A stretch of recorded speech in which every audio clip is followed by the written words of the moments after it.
Evan Ballo and Markus Dee. We're waiting for that game to start. I'm just going to quickly share this to Facebook. There's a 3-minute delay on this stream.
Okay, so we're going to jump in now, just set up the stream. Markus Dee at the top and Evan Ballo at the bottom. In between, when they sideboard, I will show you the live ladder as it stands.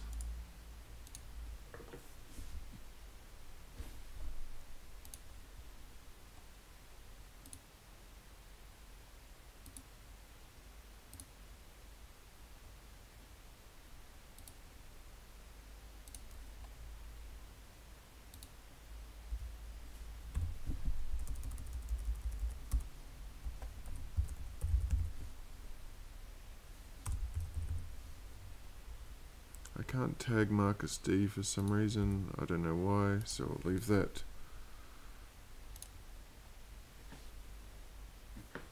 Okay, so we're looking at Evan's hand. He looks like he's on the red deck wins. Markus on the other side is going to play the cycling deck. This is what, oh no, he's got a fetid pull, so it could be Esper cycling, I'm guessing.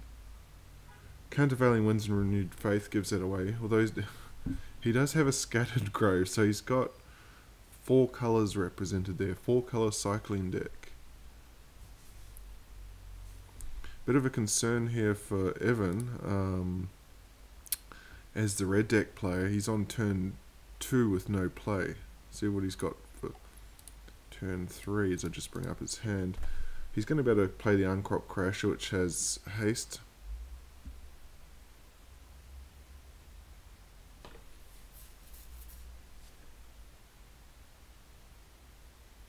But outside of this threat, he doesn't have a lot going on. He's got, you can see 5 points of burn. Oh, and that's a painful sensor.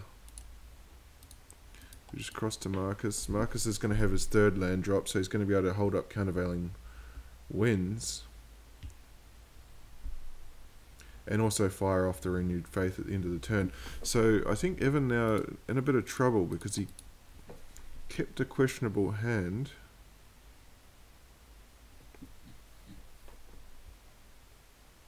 Okay, he's going to cycle instead, so I'm guessing he's looking for the Drake Haven and now he's found it. So this is the sort of match that probably favours the red deck game 1, but now that he's found that Drake Haven, I think he can run away with this match. I probably would have run it out there because he's got Fumigate to protect him in the next turn.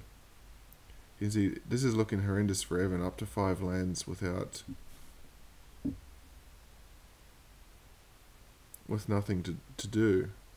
Cycles a renewed faith, finds a 2nd Drake Haven, and a 2nd approach. I think he's got to play out the Drake Haven here. 5 lands on the other side with nothing going on. Otherwise, he's just holding up that countervailing winds, which is it's a waste of a number of turns because sure, he might snag something, but he's had 2 turns now where he could have been cycling with the Drake Haven to get threats on the board. And he's now in a position where he's going to use his countervailing winds, or he's not going to. But he's holding it up for something, and so he's going to miss a land drop, unless he top decks.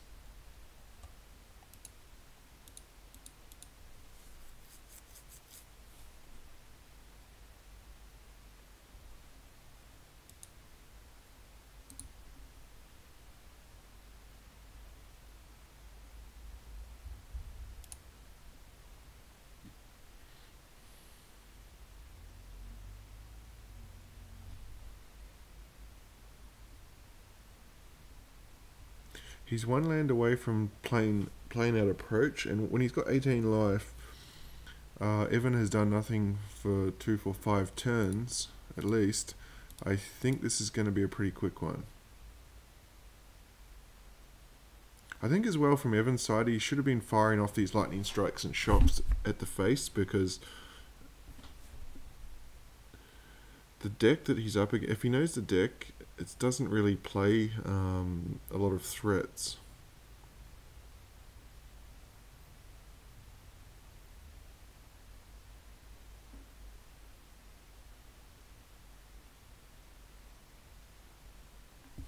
He'll pass the turn, so Markus is just looking now for the final land that he needs. He's got a cast out. He could have cycled to find it. Okay, now the Drake Haven. So he wanted to hold up countervailing winds and play out this Drake Haven.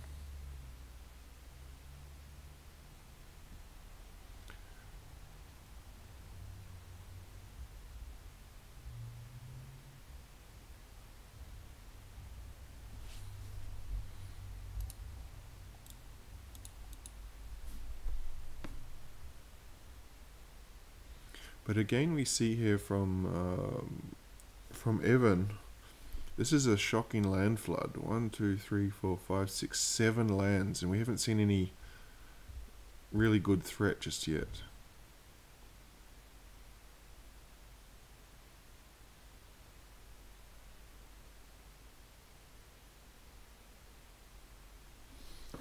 Markus thinking about blocking. He could have cycled a cast out, but he decides against it. He's still at a pretty healthy 11.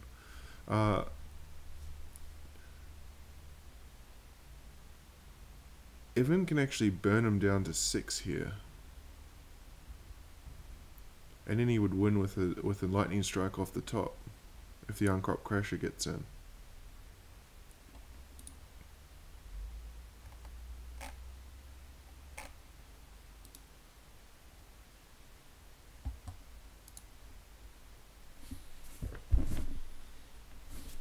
Two, 4, 6. We'll see what Markus draws for the turn. Still doesn't find that land, so he's going to run out the second Drake Haven here. So he's going to be able to create 2 Drakes off this cycling this hieroglyphic elimination or this cast out next turn.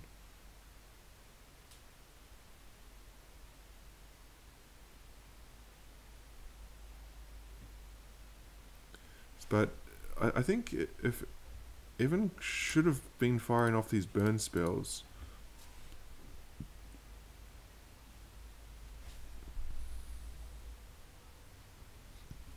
You can see he's got him down to 5.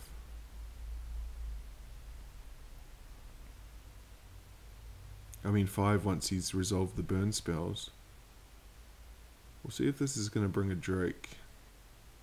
It is. He's going to cycle the hieroglyphic elimination, make 2 Drakes.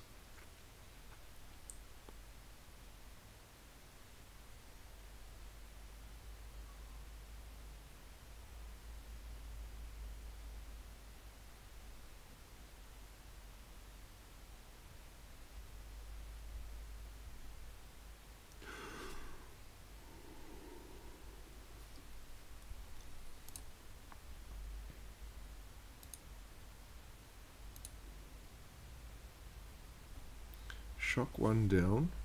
So I assume he's removing both blockers here. But this is kind of an exercise in futility, because with 2 Drake Havens, Evan's going to be able to be making 2 blockers a turn. Uncrop Crasher, he can actually exert on one of them if it was prior to combat, but Markus rightly waited until attackers had been declared before doing that.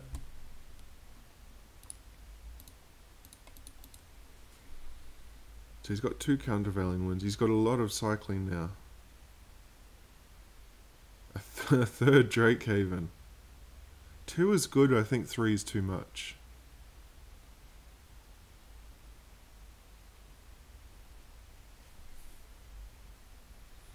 He's going to run out the 3rd.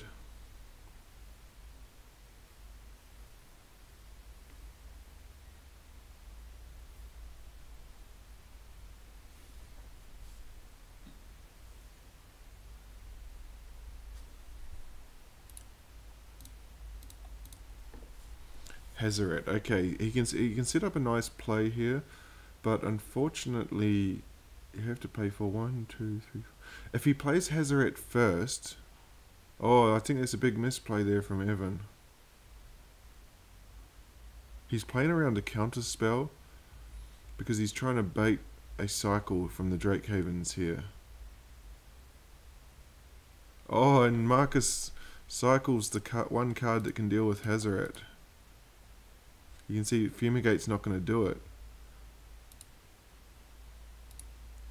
So now Evan can safely resolve both of his spells. I think if he knew that the counter spells that he was up against here, which is the countervailing winds, he only had 4 cards in the graveyard at the time, so which is the main counter spell that this deck plays. He could have played out the Hazard and paid the 4. Double block here, so Uncrop Crasher is down.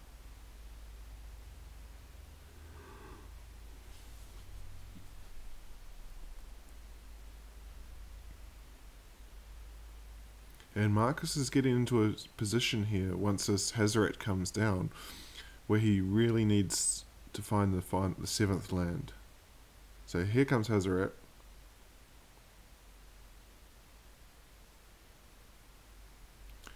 Does the lightning strike just go to the face here? Yep, strike to the face. So Hazard is actually lethal if he can clear out blockers next turn. So Markus is in a very dangerous position here. If he taps out next turn for approach, he's going to take 5. There's the land, so he can actually afford to do it. He's going to win.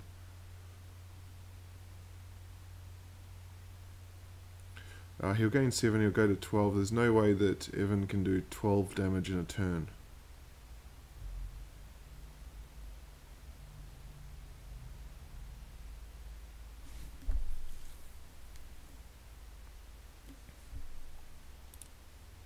See what the draw is for the turn. It's just a mountain.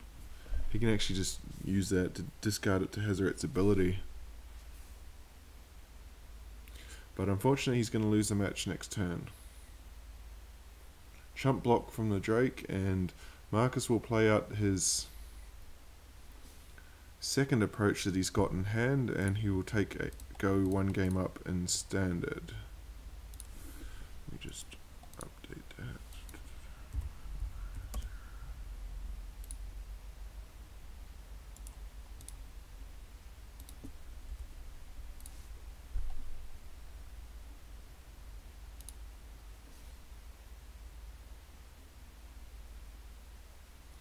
Yeah, and here play out the second approach, and we will go to a game 2.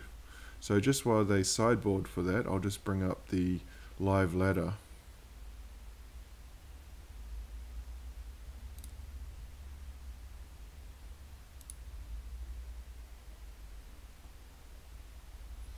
Why does this say I'm offline? Just a moment.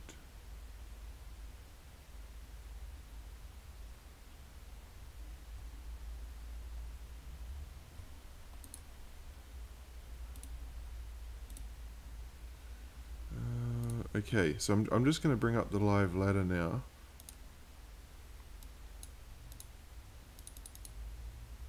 So here we have it.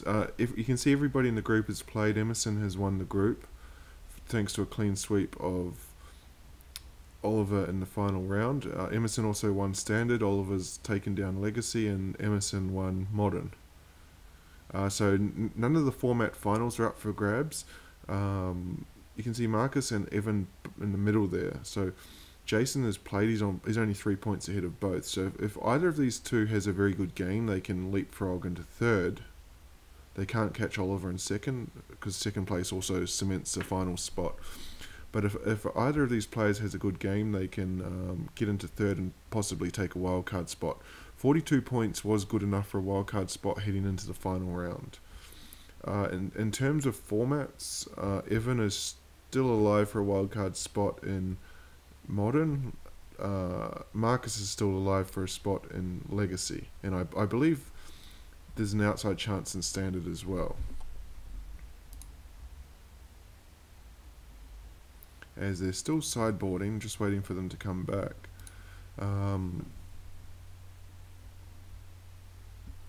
further down, Anthony Frederiksen, Paul Reynolds and Devon Sowers have finished for the year.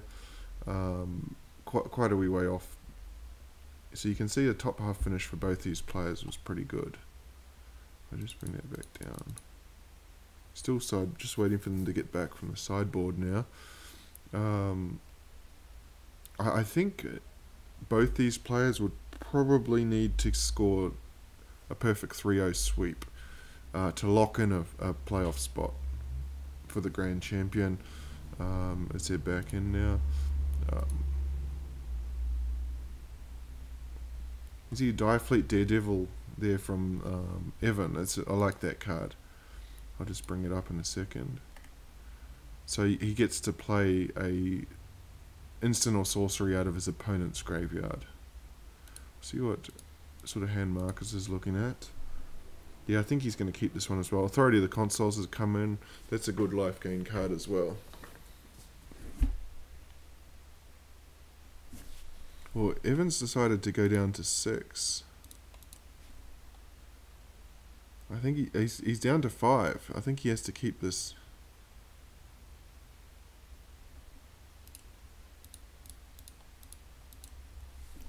Markus does have the, I think, yeah, Authority of the Consuls and Baffling End on no attack there. He's missed his attack step.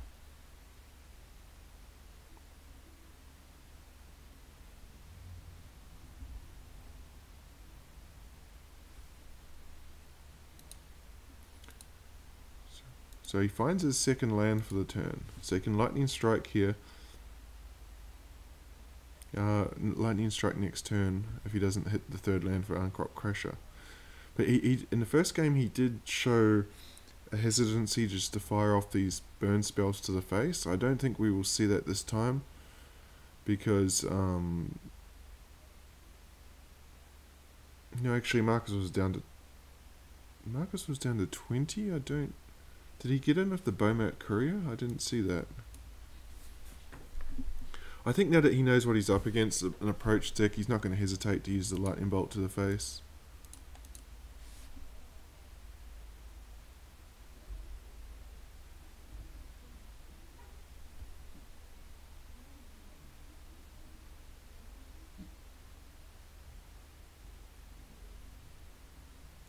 Two Baffling Ends. I think he's going to be tempted to fire one of these off here.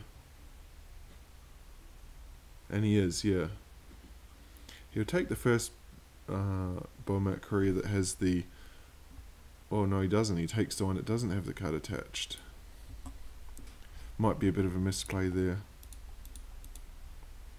So the draw for the turn is Curry's there. That's not a bad draw, but unfortunately for Evan, I think the second Baffling End is going to take care of that over the other side of the table. And the problem here with Curry Zev is Authority of the Consuls is going to gain you a life every time Ragavan comes out. Ragavan is the monkey. We can see there, it gets a 2/1 legendary monkey named Ragavan, tapped and attacking. So Ragavan will come out, and it means that Evan's only going to be able to push 1 point of damage instead of 2. So Markus playing the tap land, yet he's going for the second Baffling End to shut down Curry Zev.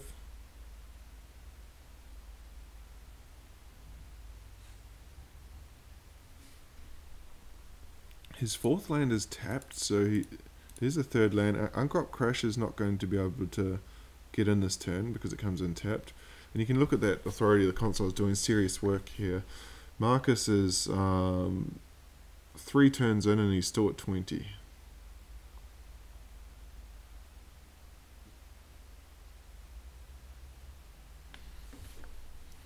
He might be interested in getting rid of that Bomat Courier soon because he's got a Censor. Because the Bomat Courier, Evan's got 1 card left in hand. Hazaret's going to be painful if he doesn't circle that Censor. So here comes 4 damage.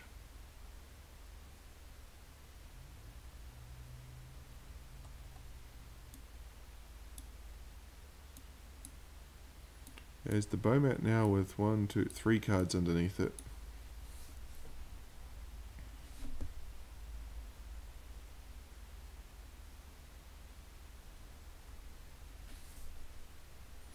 I think you fire off the lightning strike at the end of Markus's turn here. The red deck has no way of dealing with approach, so you know come turn 7, he's gaining 7 life and there's nothing you can do about it.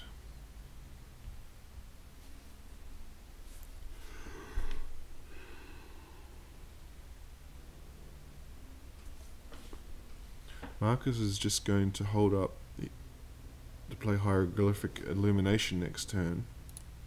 Does he fire off the lightning bolt here? Lightning strike, sorry.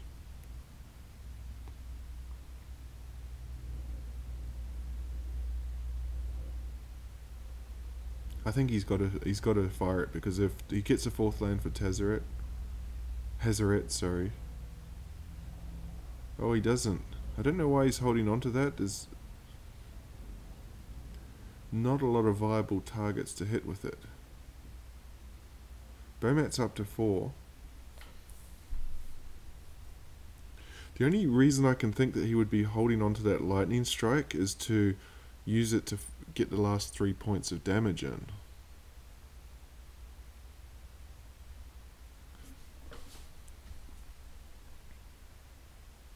But it sets up a situation where if he, say, has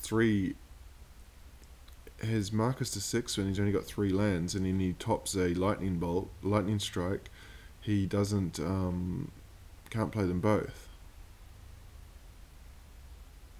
He could fire it off now if he wants, and I'm surprised he didn't run out. Yeah, he's going to fire it off now, but I don't know why he didn't play Bomat Courier last turn either. He would be pinging Markus down to 4 at this point. The only thing I can think of is he's playing around, because the 4 mana was up, he's probably playing around Settle the Wreckage as well. For us on our side, we haven't actually seen any Settle the Wreckage in this deck just yet. Renewed Faith is going to gain him 6 life. That's going to be backbreaking for the red deck.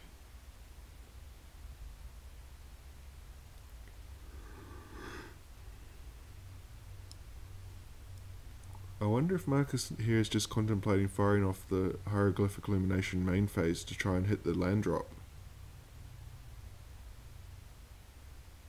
Because he's missed his 5th twice now. No, he's going to pass the turn. I think that's the correct way to do it.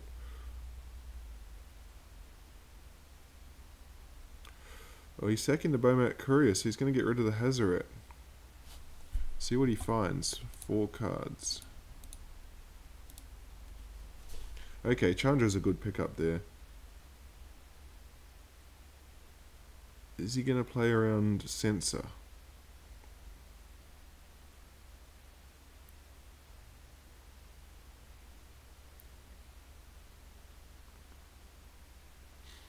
With Markus here is under pressure. I think he doesn't run the Chandra out, because if he played around Settle the Wreckage before, he'll be hoping to get it this time. But Markus goes to 5. And Fumigate is the other one on his radar, so I think he just passed the turn here, because Markus is in deep trouble. If he doesn't have anything here, then you've actually got him dead next turn. Hit him for 3 and then shock him.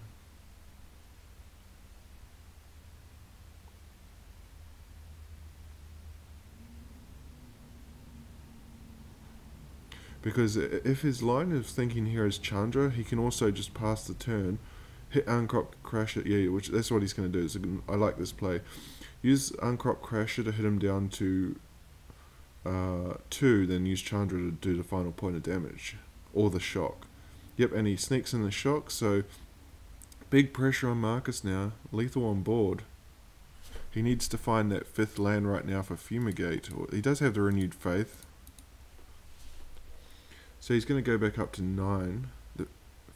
Oh, he's got the 5th land if he wants to Fumigate. I think he's just going to fire off Renewed Faith here, because then he can hold up Censor.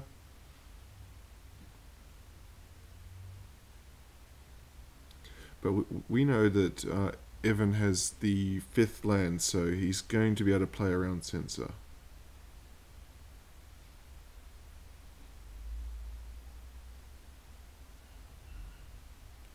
So he's thinking, how do I want to do this?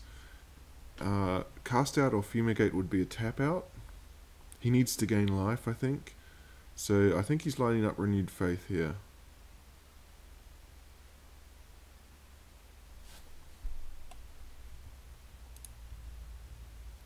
Renewed Faith and keep Sensor. But once that 5th land comes down, excuse me, Renewed Faith is not really an option.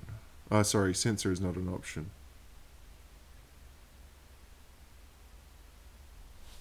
Markus took game 1 here.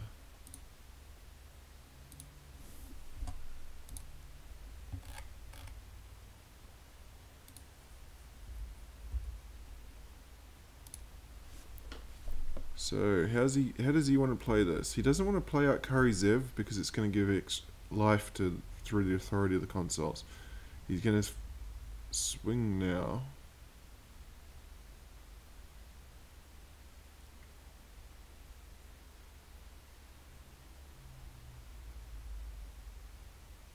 Markus up to 9.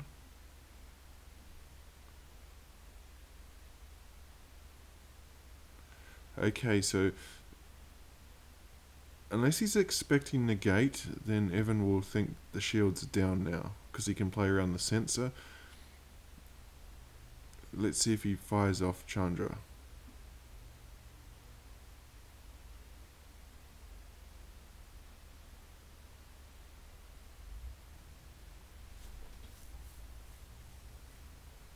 He does, okay.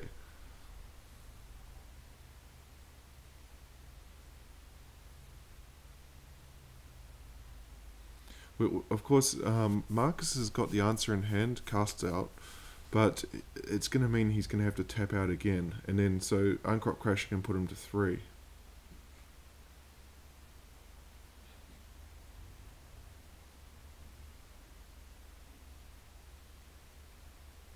Plus is to do 2 damage and finds a mountain, so that's the best case scenario there for Evan. Markus in an awkward position here. He's going to cycle the sensor to try and find something. Because what he wants to do here, he needs to cast out the Chandra, but Uncrop can actually will put him to 1. So a burn spell off the top and he's dead. He might... I was about to say he might have been better to remove the Uncrop Crasher first with Fumigate to go to 5, because then Chandra's only going to do put him to 3. This way he goes to, although I suppose Lightning Strike still gets him, but Shock does not. So we'll see what he can pull. Oh, he's got a Lightning Strike, so if Uncrop Crasher connects here, then he's just dead. We'll see if Markus doesn't have the counter spell.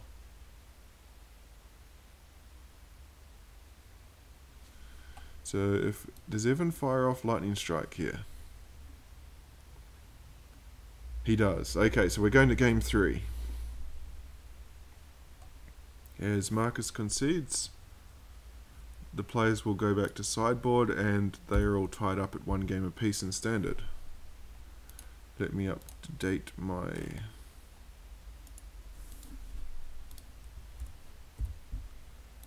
Okay, 1 game apiece.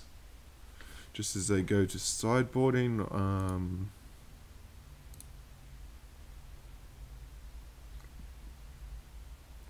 I can bring up this live ladder once more. You can see there they've both moved a point closer. Whoever picks up this game is going to pick up 3 points, so they're going to move past Jason Clark into third spot. It's likely that both players will actually overtake Jason by the end.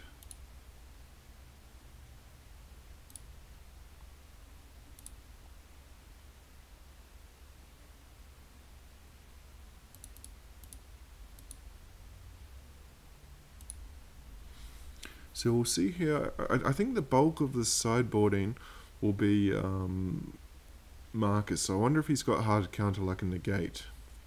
Because he did see quite a lot of non-creature spells.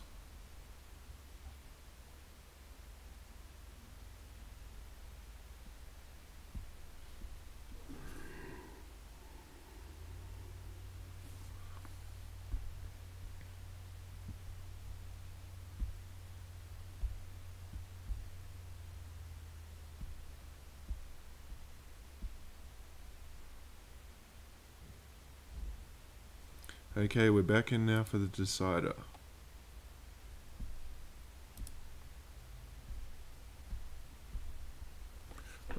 think that's a keepable hand. That's not a bad hand for the red deck.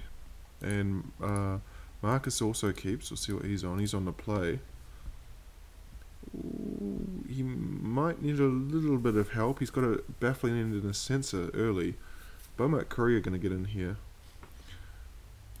The thing that kind of makes this hand good for Evan is that the Beaumont Courier, if it survives, is going to restock that hand, because you can see he can fire out all his early interaction and then restock with Beaumont. But we'll see what the play is here on the next turn from Markus. He's going to have a choice. He can either cast Baffling End or hold up Sensor. If he chooses to go the route of holding up Sensor, then I think that's going to be his play now. Authority of the Consoles. It wasn't enough in the second game.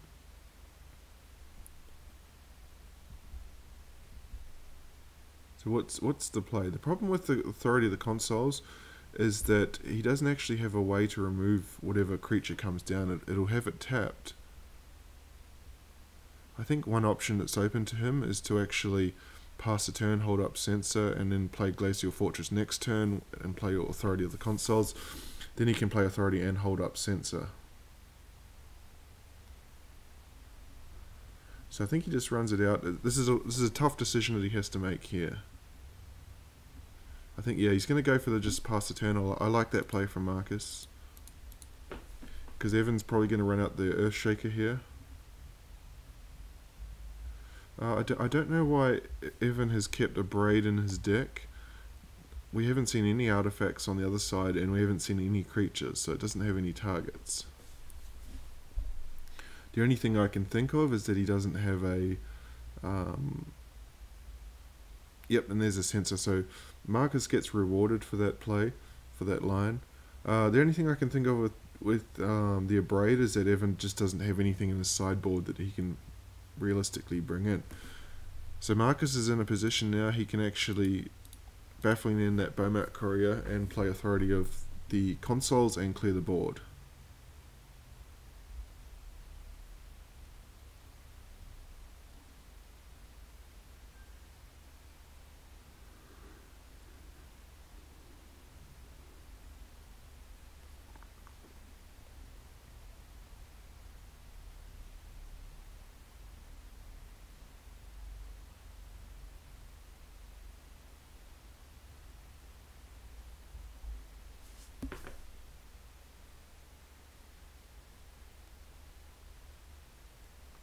So there's a bit of a delay here. I don't know. Oh, he's going to play the tapped land. Okay, so he's letting Evan have another go round with the Beaumont Courier. Oops. Just see what... There's a Sun-Scorched Desert, so Kari Zev can come down here. But Kari Zev kind of bad with the Authority of the Consoles. Main phase Lightning Strike. Down to 14. You can see there Lightning Strike, he doesn't want to run out Kari Zev. He's got Markus down to 13 now. The magic number here, of course, is 7. Once he gets to 7 lands, we're in approach territory. We have seen Renewed Faith that can buy you turns, 6 life. And a single Beaumont Courier is probably not enough pressure to stop a... not enough pressure when there's that on the other side. So here we go. Does he sack his hand here in response to the Baffling End to get 3 cards? I think he'd be tempted to, because Kari Zev's not good with Authority of Consoles. A Braid is useless. So he would be giving up a Lightning Strike. Yep, I like that play. Oh, but I don't like what he picked up. That's terrible. Yeah, and he says in the chat on the side, which we can't see on stream, oh my god. That's like the worst possible. Although on the bright side, you can see the shields are down.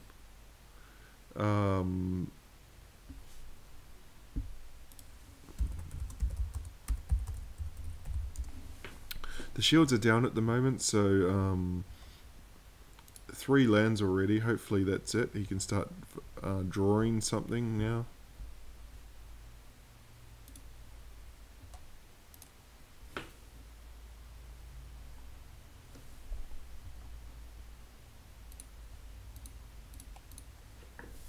Okay, Direfleet Daredevil, but there's no targets at this stage for that. It's not a... I don't know what he's wanting to hit with the Direfleet Daredevil either, though. Something like a Hieroglyphic Illumination, but apart from that it's mainly counterspells. As he cycles Countervailing Winds, it's quite an aggressive play considering how he's played the game previously. Okay, now he's got Hieroglyphic Illumination, but it's going to take another 2 turns before Evan can cash in on that card. Up to 5 now for Markus.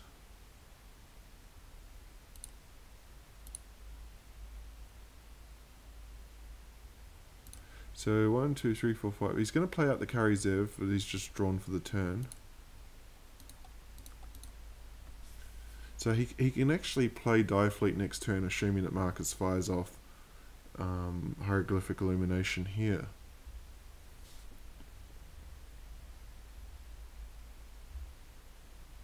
Yep, there it is.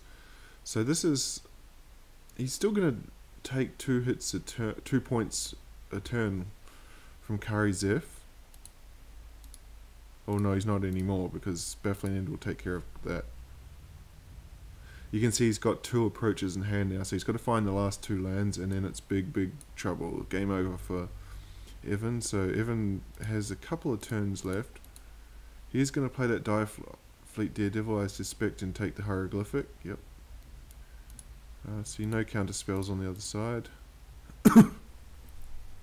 So we'll see what he can find from Hieroglyphic Illumination. Authority picks him up a point, goes to 15. He needs something more substantial here, like these little 2-1s and 1-1s. He needs to find and resolve a Hazaret quick smart.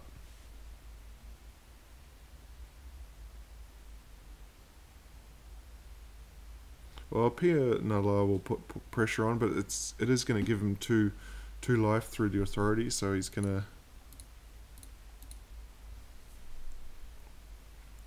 Interesting here from Markus, I haven't seen a single Settle the Wreckage in the 3 games, so I wonder if he's not playing it. Still at a healthy 15 life. I think he'd be tempted here to cycle Cast Out. Because once he finds out of the land, it's over.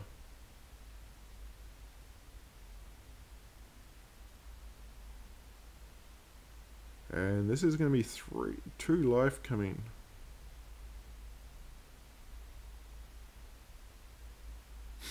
Yeah, 2 life, Markus up to 17. Direfleet will knock that 2 points down again, but that's like taking a turn off there for... Taking a turn off for Markus. You can see, yeah, there's a cycle to Cast Out. He's getting aggressive now, trying to find that final land. Oh, okay, just as I say, Settle the Wreckage, we now see it.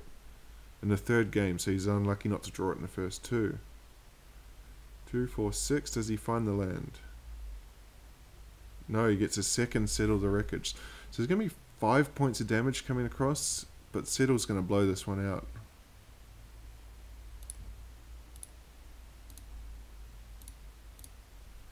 Three lands in hand, so 1, 2, 3, 4, 5, 6, 7, 8. What I would be tempted to do now with those mountains is just hold on to them so that if I find a Hazaret, they can be fodder to shocks.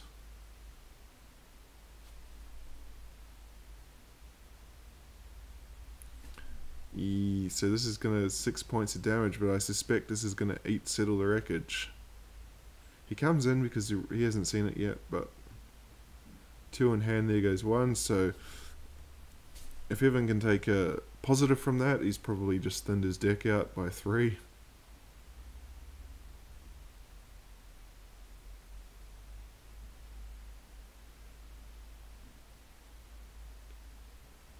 Yes, he's got 1, 2, 3, 4, 5, 6, 7, 8, 9, 10, 11, 12. He's got 13 lands between the battlefield and his hand.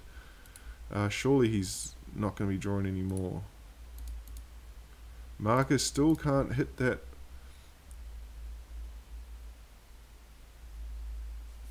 Still can't hit that 7th land, but with the Hieroglyphic Illumination, I suspect he can. So here's Hazaret. 2 cards in hand. Use Hazaret. Well, I mean, Markus has got a ton of answers for this. He can use Hazaret to fire off 4 point. Well, I was going to say fire off 4 points of burn. I don't know why he wants to play that land out. He's got so much.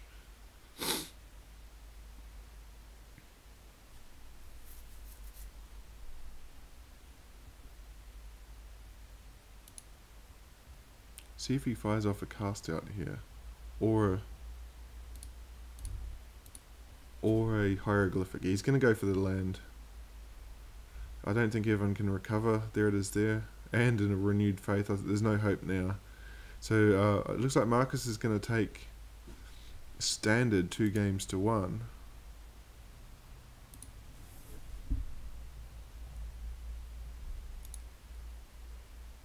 If I just update this, 2 games to 1.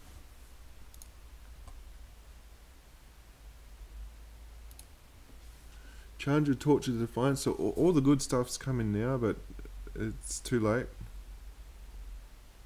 Glorybringer, like this is the draws that he wanted 3 or 4 or 5 turns ago, or even defined from the Bombat Courier, because approach is coming down next turn, the second approach.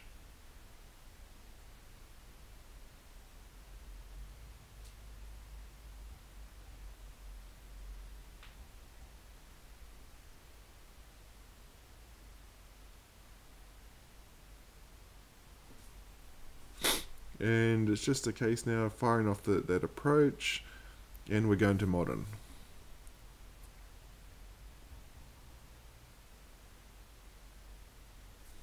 Markus takes standard 2 games to 1.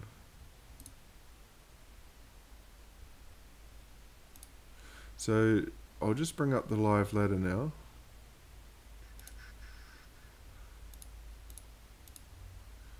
You can see Markus has now leapfrogged Jason into 3rd. He's up to 46 points. If he clean sweeps, he can go to 54.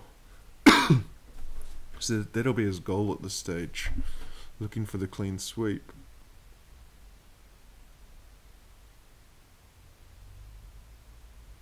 Evan's still only 3 points behind him. So just move this back.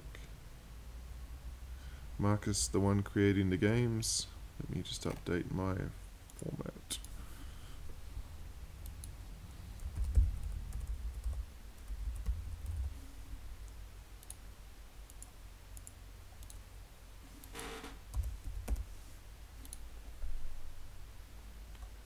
Okay, we're about to fire in modern. They've been nice and quick today.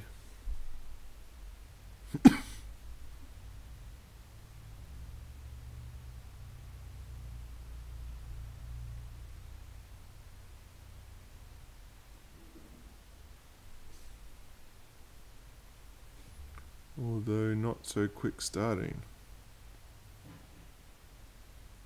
We'll see if Evan is on his Tron. He loves Tron.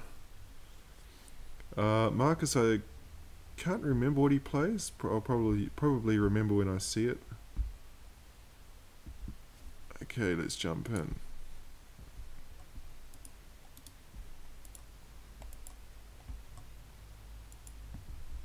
Yep, there's the Tron. Evan at the top of the screen.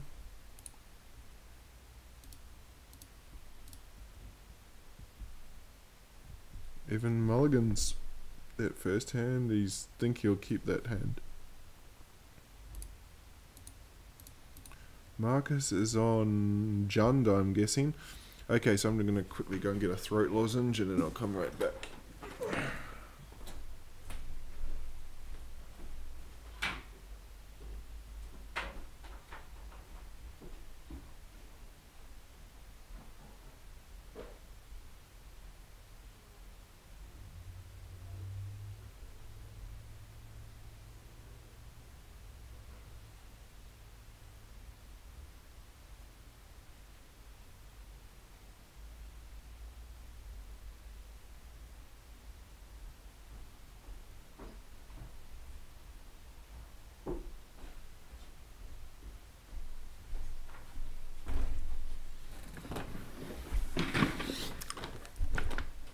Okay, so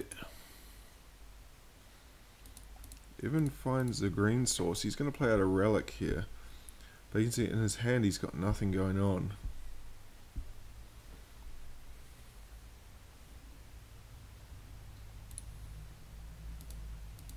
Markus, on the other hand, or Maelstrom Pulse can take down a Khan. Kerrigan's Command can take down an artifact. So he's got a pretty good hand to deal with the threats. Yeah, he just needs a threat of his own, and a 2/2 is probably not fast enough to beat Tron at this stage.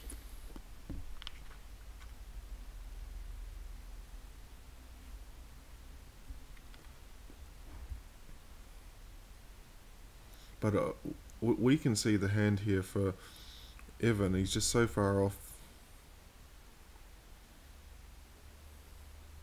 He's going to crack the relic first. He finds a second Tron piece.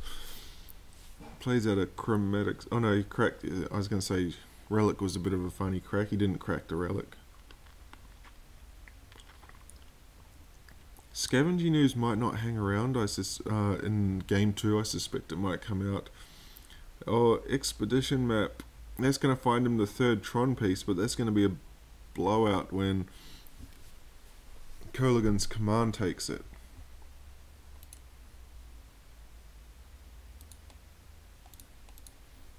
I think the play next turn for Markus is Kerrigan's Command, destroy target artifact, and discard a card.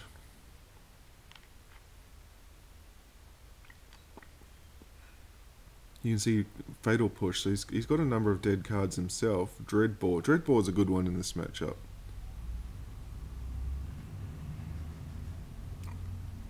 See if he's going to take down that Expedition Map. I think he needs to get it off, otherwise it's Tron next turn.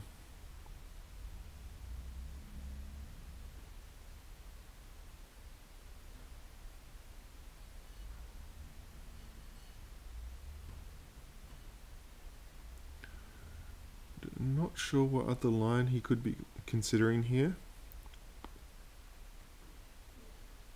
He might be tempted to use a Maelstrom Pulse on the map, but yeah, I wouldn't do that. And that looks like the line he's going to do. We'll just confirm the destroy target artifact and target player discards a card.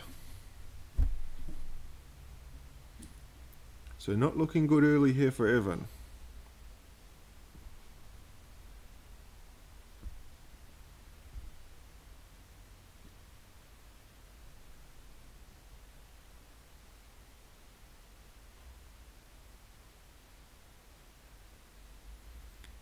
And Evan can confirm Evan discards Dismember, so he's kept the O-Stone in hand. The only issue here, he's going to crack. Now is he going to sack the relic? No, he's not. He's going to make Markus discard a card out of his graveyard, exile, sorry. The issue here with Markus is that he's incredibly slow with threats. Okay, Sylvan Scrying's going to find and this is the thing with Tron, it's just inevitable. Eventually it's going to get to where it needs to get to. As you can see, the Tron piece comes down. Now it just needs a threat, and just like that, Markus's game plan is out the window. He'll probably have 3 Fulminator Mages come in from the sideboard. But you can see his Maelstrom Pulse and his Dreadbore are both sorcery speed. So there's a potential for any Khan to do a lot of damage before it comes down.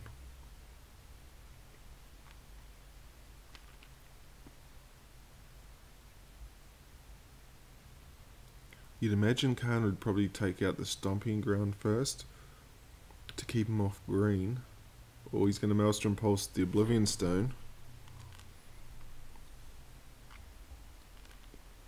That's to protect the Scavenging Ooze, but and the little 2/2 is just not getting the job done. Evan, we've had a number of turns now, and Evan's still sitting. He's going to be at 16 life.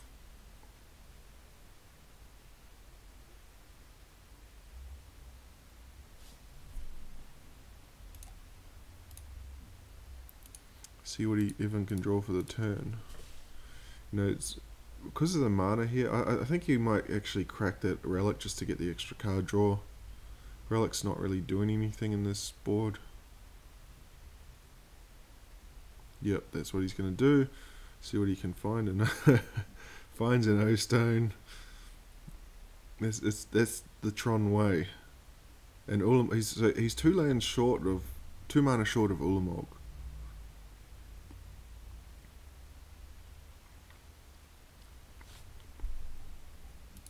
Plays out the O-Stone, so he is...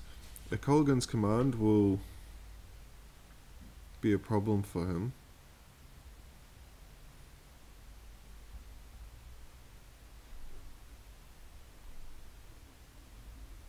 Again, the little scavenging ooze chips him down to 14. 7 turn clock.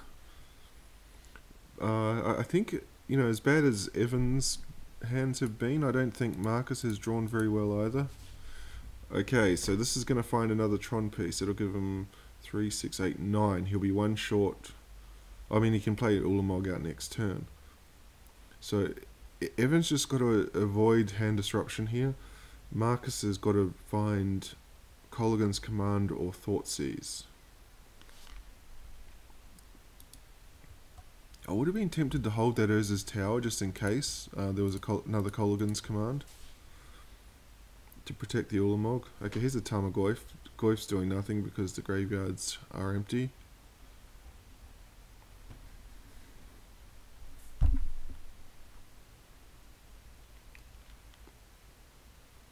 I suspect because Jund has no way of exiling things, once Ulamog drops next turn it'll be an instant concession.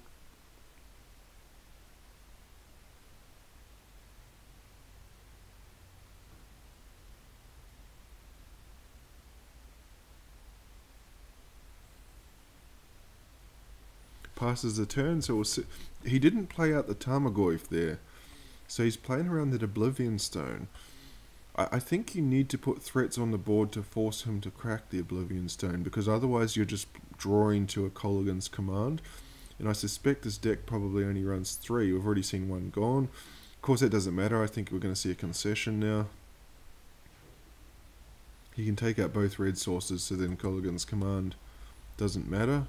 But he's going to get a Scavenging Ooze instead.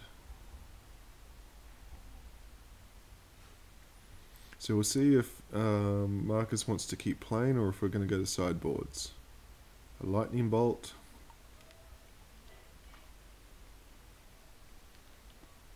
Okay, he wants to keep playing.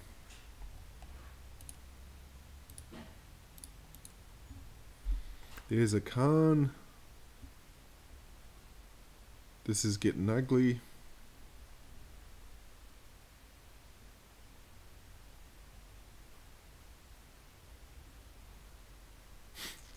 Down comes Khan. I mean, he's got the Dreadball to deal with it. Yeah, no, but he's going to concede. He can't beat Ulamog. Jund Colours cannot beat Ulamog, so Evan goes up a game in Modern.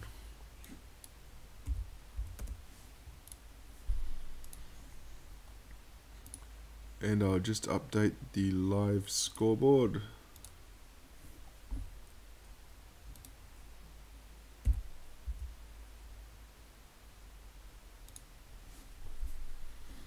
Evan 2 points away from passing Jason.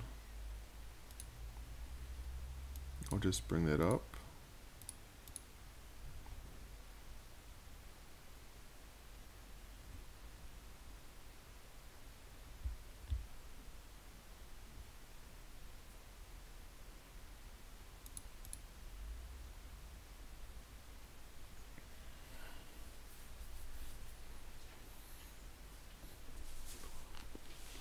Sideboarding here, I don't know what Jund's going to do because, I mean, Kolaghan's Command, he's probably going to bring in artifact removal because Oblivion Stone is a major problem.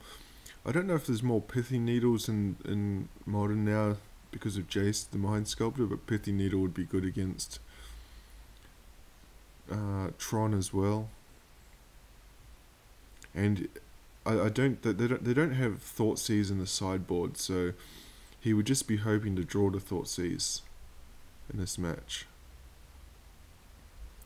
But kind of the key here to beating Tron is just to slow them down. The other obvious one that he's going to have is Fulminator Mage. Normally this Jund will play 3 of them in the side, up to 3 of them in the sideboard. Sometimes they play it as a combo with Surgical Extraction, so you can destroy the land and Surgical Extraction the Tron land, so Markus can keep Evan off Tron permanently. The issue with that is that he needs to do that on turn 3. He is on the play, so he'll be able to get away with it this game, but it won't work in the 3rd game. Unless Evan stalls, but we're going to jump back into it now.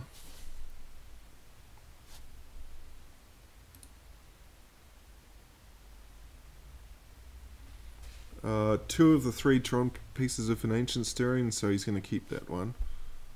Opening hand was a Thoughtseize. Okay, I missed that. He took Expedition Map with the Thoughtseize. And Evan leads here with an Ancient Stirrings. And finds the 3rd piece that he needs. So he's got Tron in hand now. We'll look at Markus's hand. Okay, that looks a lot better than what he had in the first game. Bloodbraid Elf, Liliana, and Dark Confidant. Dark Confidant very good here because the Tron has very limited early removal spells, so he's going to be able to get a number of cards. I'm a bit surprised that Scavenging Ooze is still in there. It probably suggests to me that he just doesn't have enough decent sideboard options. He can actually discard it to Liliana next turn. Is still 2 turns away from Tron. So Liliana will get the Ghost Quarter and then an Oblivion Stone.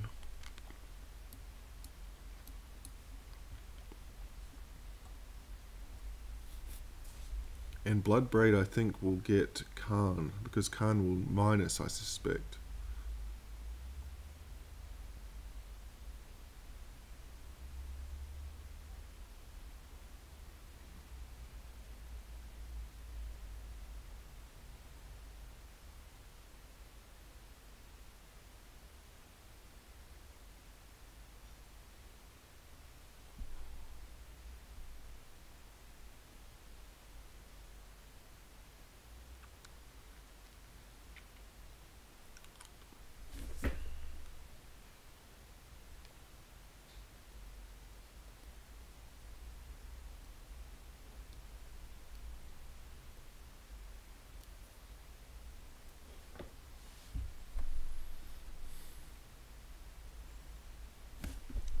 I think it's just Liliana here is the play. I'm not sure what he's thinking about. Oh, Colgan's Command doesn't have an artifact to hit.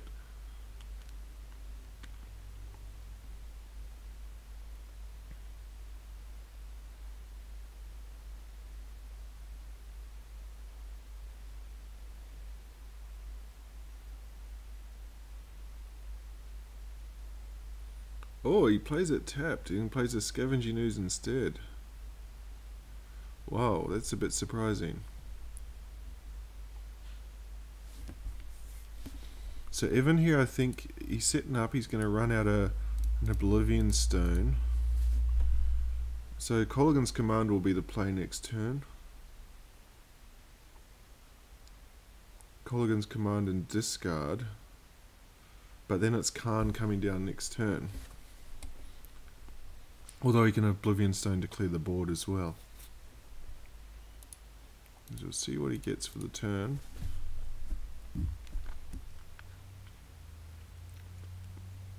Tarmogoyf.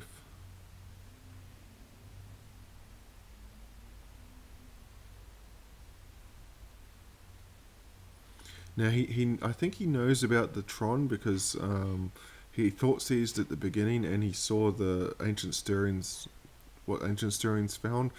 So he knows Tron is online. So if he doesn't remove that Oblivion Stone this turn, then it's excuse me, it's resolving next turn.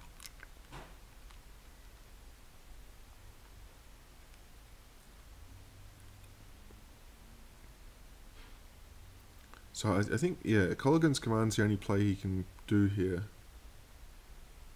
He's not in a bad position because if Khan comes down next turn, then he can Bloodbraid. 2, 4. The other option is Oblivion Stone can come down next turn. And he can crack the Oblivion Stone as well. Get in for 4 first, put Evan to 14.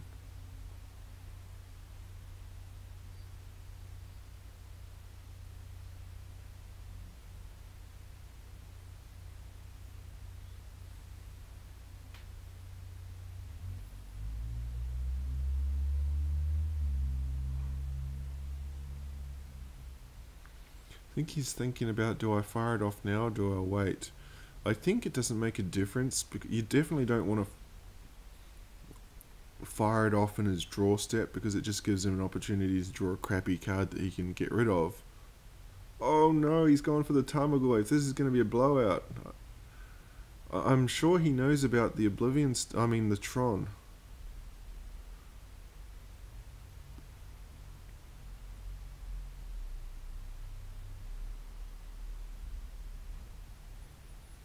So Tron is online now, and that Oblivion Stone is just going to wipe the board.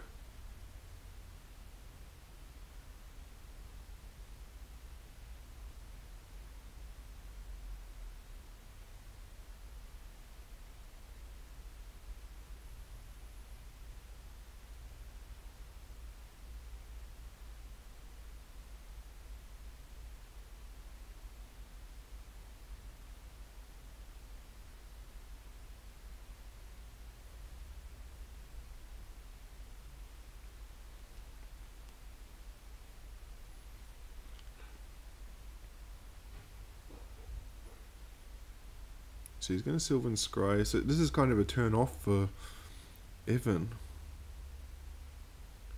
Probably find another. He'll find the the Sanctum so that he can search. So this one I think is gone. Now he's going to crack the stone. He could have probably waited till the combat phase next turn.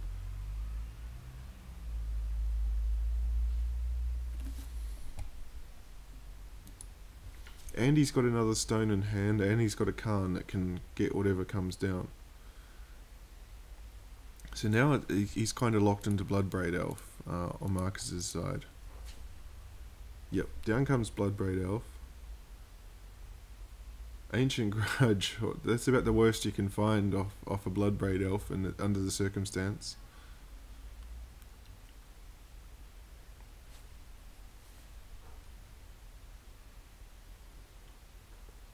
Evan down to 11, but still a long way to go. Sanctum of Ugin, down comes Khan. So he's got a power plant, find Ulamog here. And I think we're done, unless there's a Thoughtseize off the top. He can probably just plus the Khan here. Doesn't even need to go down. Oh, he's going to go down and get rid of Bloodbraid. He needs a Thoughtseize off the top, otherwise we're done. Oh, Liliana will be able to take down the Ulamog.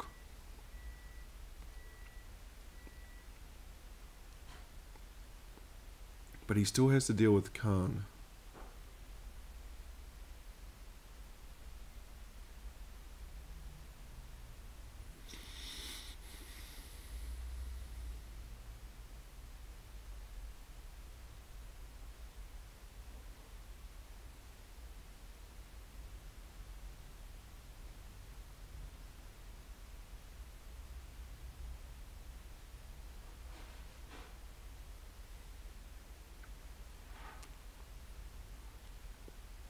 So I'm not sure what he wants to do here. One option he could have gone for... No, that's not an option, sorry. Okay, he's going to run out the 2 threats. Oh. Thank you. Thanks. I'm going to eat my dinner and lunch and commentate at the same time.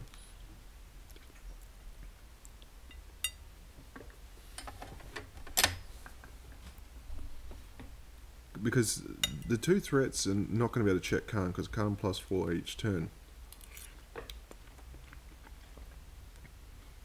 I think you have to just ignore Khan. Oh, if that makes the decision easier. Khan will take down Dark Confidant. Now he's got a second one anyway. So he doesn't play out the Ulamog this turn. And he will also take down the Scavenging Ooze. So he's in a position here where Khan is just dead to a top deck Bloodbraid Elf. See if he can find it. No. All these cards getting exiled, so Kolaghan's Command or can bring back a Tarmogoyf.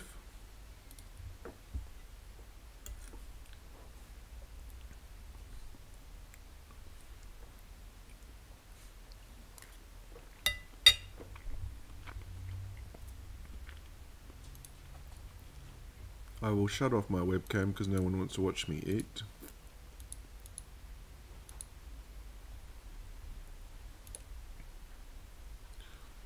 Here's Liliana, but with 4 cards in hand, I think it's okay. This might actually force the Ulamog out next turn. He discarded his Liliana when he knows about the Ulamog. Crazy. And now he's going to lose his last card, the Kolaghan's Command, to Khan. I think that's game. There's no way back now from Markus. Down comes Ulamog, and Evan's going to take Modern 2 games to 0. So we're going to a decider in Legacy. Yeah, and straight away, Markus concedes. I think a massive misplay at the end there. He needed to keep the Liliana to deal with the... He needed to keep the Liliana to deal with that Ulamog. So I'm just going to update the live ladder.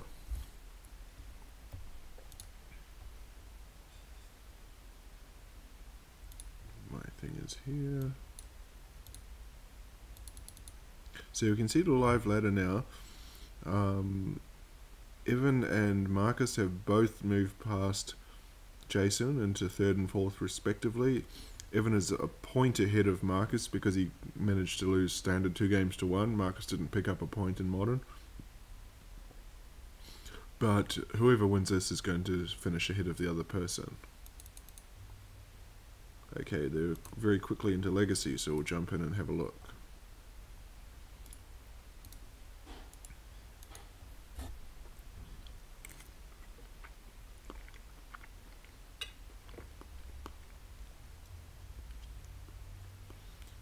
Evan was fresh off there's a Legacy 1000 tournament. You guys going to say where he top 8'd with Reanimator, so he might have played that, and sure enough he does. We're looking at his Reanimator hand now. Markus on the other side, Sneak and Show, which is what Evan had been playing previously.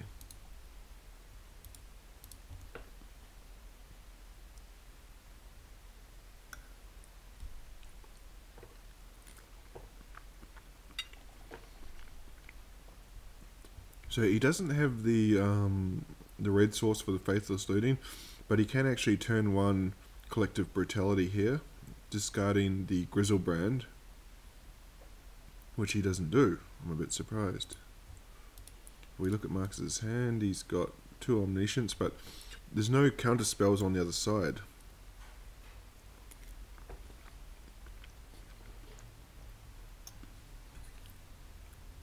So Evan can actually resolve Grizzlebrand next turn, if this Brainstorm doesn't find a Force of Will.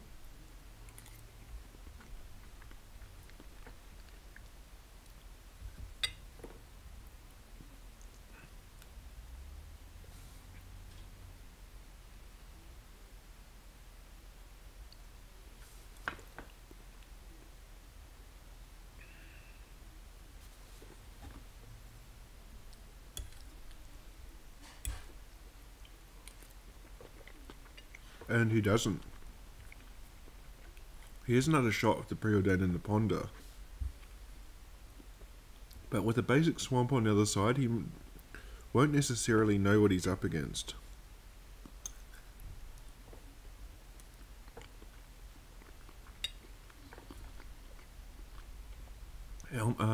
Evan's in a very good position though as well, where he's going to be discarding the Grizzlebrand to Collective Brutality, so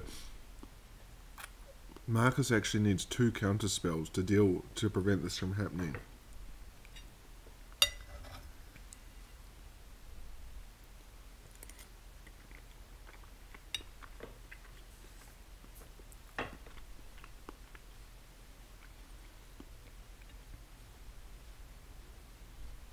So what's his draw for the turn?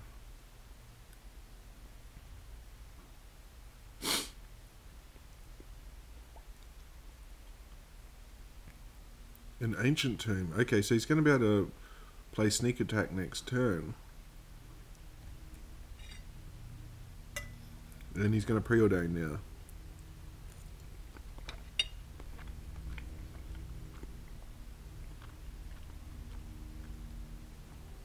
No creatures in the grave.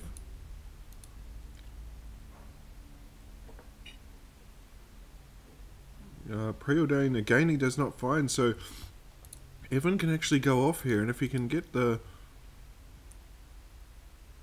Collective Brutality, is not actually going to find much on the other side. Omniscience is an enchantment and so is Sneak Attack, so there's nothing for it to take, but he's going to be able to resolve his spells here.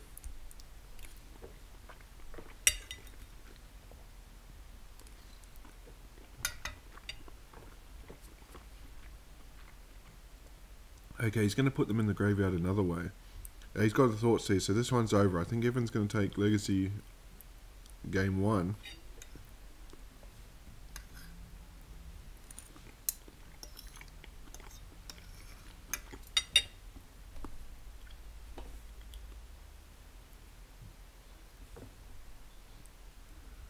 Didn't exactly draw the best stuff to discard. Probably Grizzlebrand and Dark Ritual.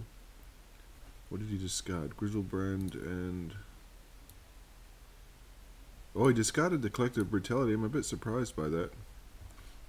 Okay, he can lead with Thoughtseize. I think you take the Sneak Attack here for sure.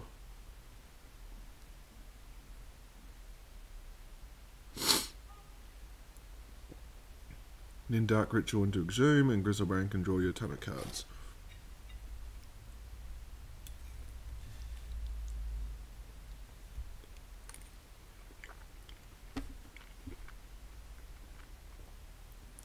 Markus is not out of this because when he's got Omniscience and Grizzlebrand and Emrakul in his hand as well, he can top deck a Show and Tell or a Sneak Attack.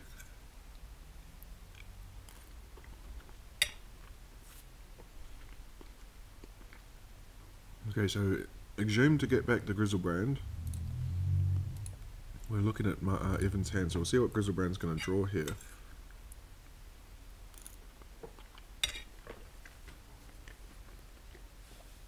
The cards he really wants here, I don't know if they're in his main deck, is Iona.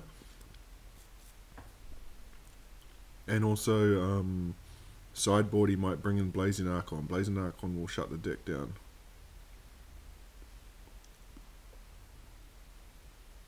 He's still floating 1 black. He's going to have another look. He's looking for a Lotus Petal. There it is.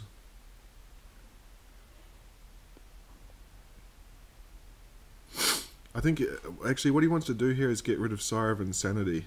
I mean, get Sire of Insanity onto the battlefield, so he can play Unmask on himself, discard Sire of Insanity, and then he can Exhume it. Play the Lotus... he's going to reanimate, is he? No. Okay, put Sire of Insanity in the bin.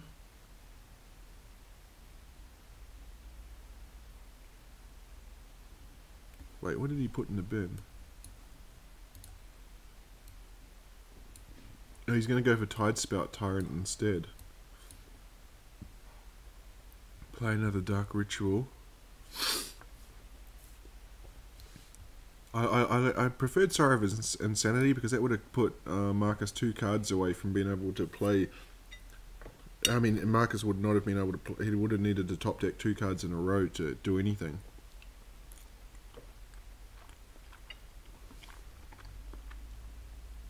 Because now he can still top deck a show and tell. Okay, and Tomb's gonna. That's it. This one's over.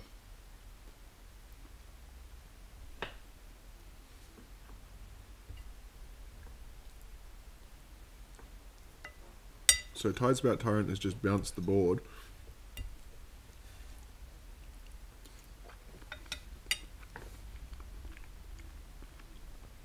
And he has a 2-turn clock, so there's nothing that Markus can do, I believe, now. Particularly if Evan plays out any spells. Because that land's just going to get bounced. So we're going to go to sideboards. Evan goes up a game.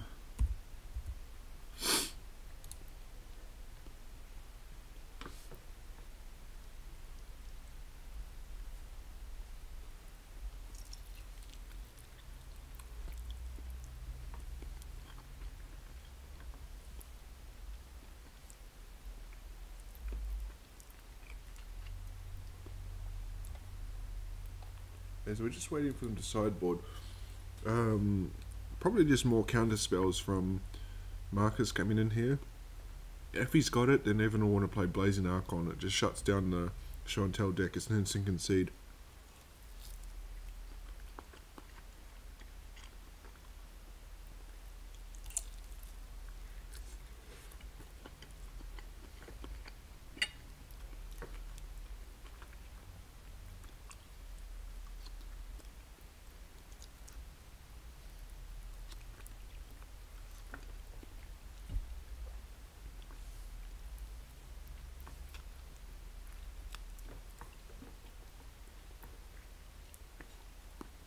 But this sneak and show for about the last 4 seasons has probably been the most popular legacy deck in the leagues.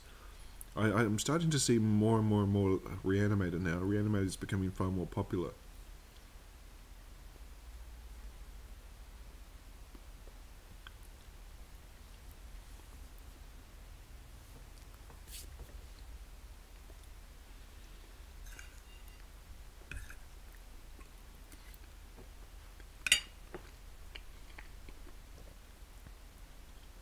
Quite a long sideboard from both of these players.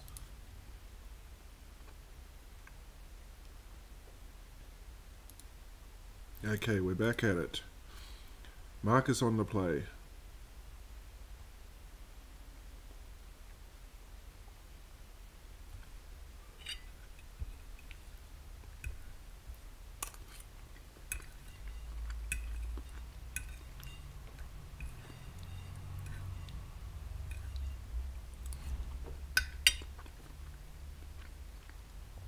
What has happened here? Is it frozen?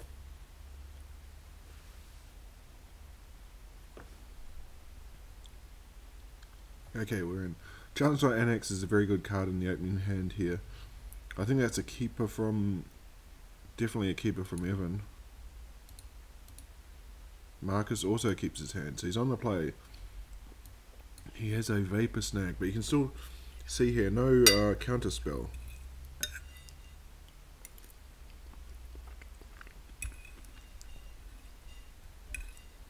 Chancellor of Annex is going to make it incredibly awkward.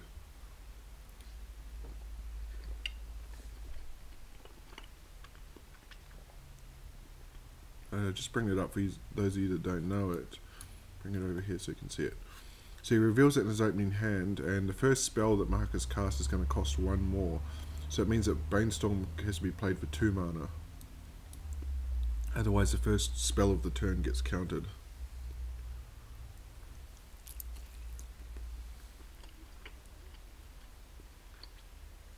He can only play out the Scalding Tarn and pass the turn.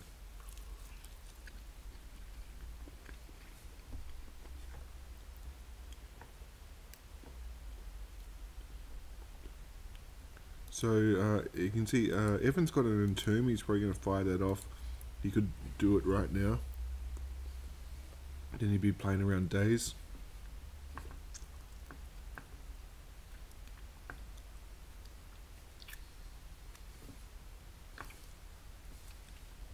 The other interesting thing is here is what did Markus bring in for graveyard hate?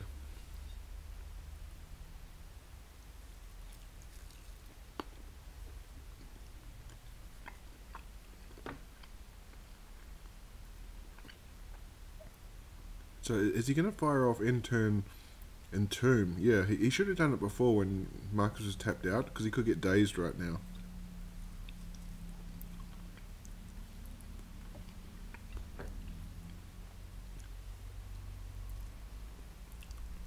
And what did he put in the grave? Let's have a look.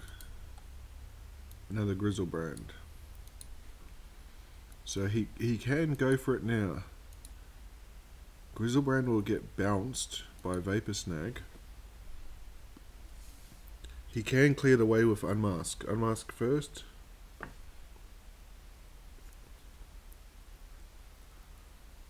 He's going to Collective Brutality first.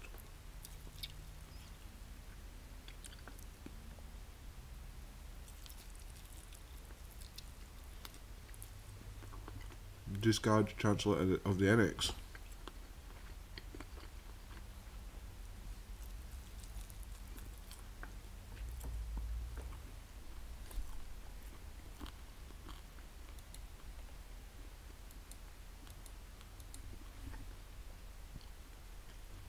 What do you take here?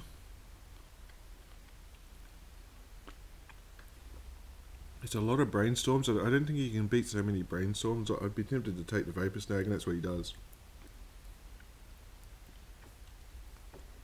I mean, brainstorm can find him an answer, but there's not really much point in taking one when he's already got 2 brainstorms and a ponder to find something. May as well take what's already been found.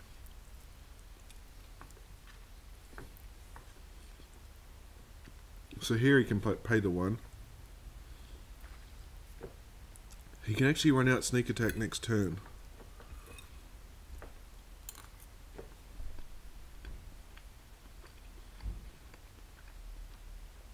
I think Evan had to go for it that turn. He couldn't afford to wait till turn 3.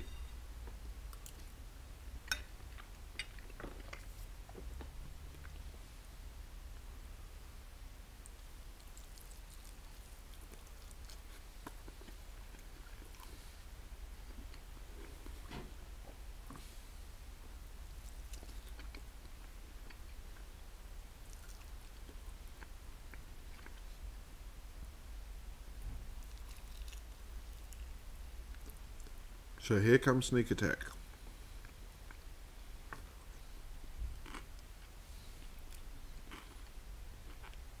Unfortunately for Markus, no targets for it yet.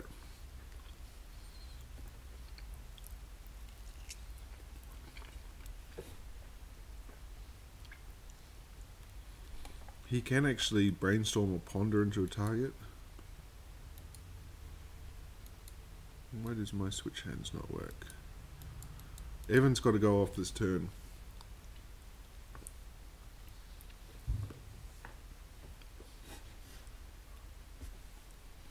Exhume the Grizzlebrand.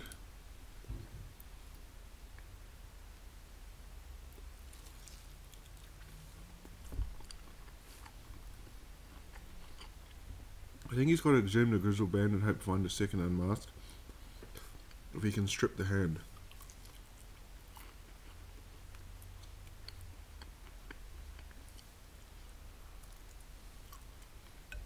So here we go. Grizzlebrand will come down, draw him a ton of cards. No Force of Wills on the other side.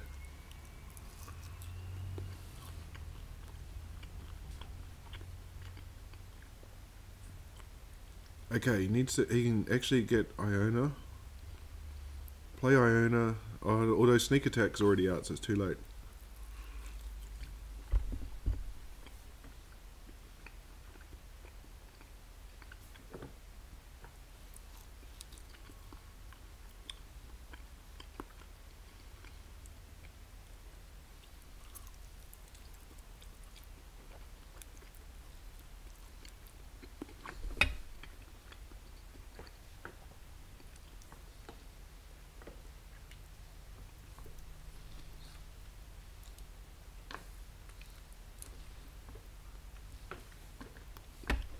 None of these are ideal, and they all leave him dead to a sneak attack.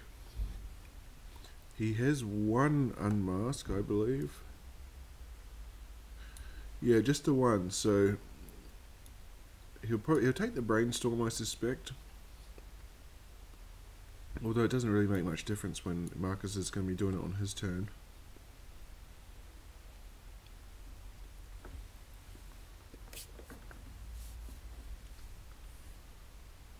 He really needs one more to get that ponder out, but he can't activate Grizzlebrand anymore.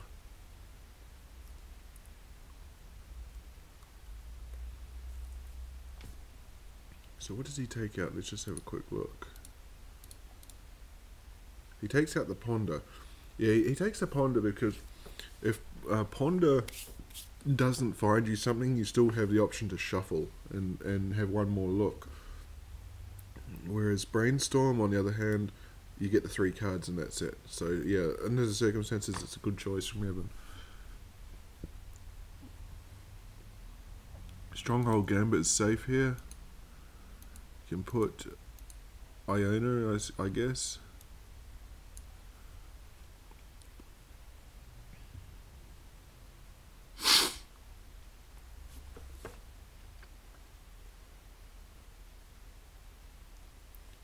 He will actually have lethal next turn. He's going to put Iona on.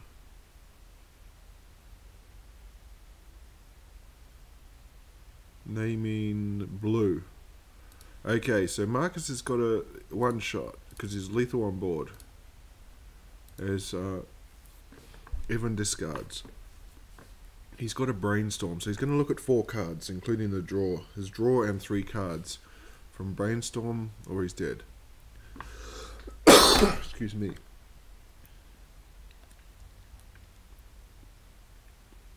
Here we go. First look. It's Grizzlebrand. That will play. He will still brainstorm. I actually know what he can do here. He's on 14. He's going to be able to Grizzlebrand into 7 cards to try and find Emrakul.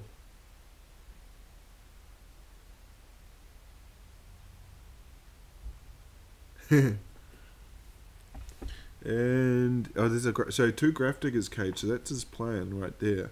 He's got a Preordain.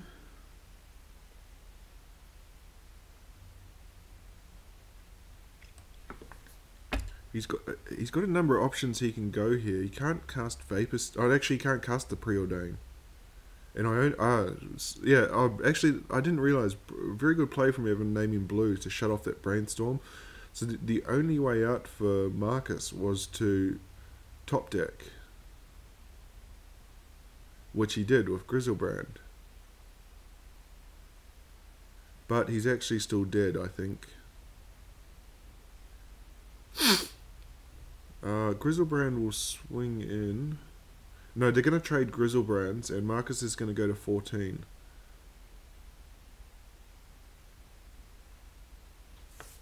He doesn't want to lose Iona here.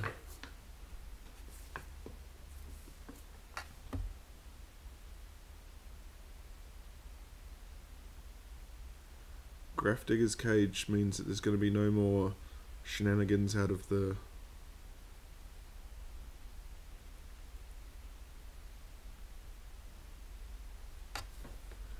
That card that he played, I just want to see who did the art for it. Stronghold Gambit. Regan Tim Hildebrand.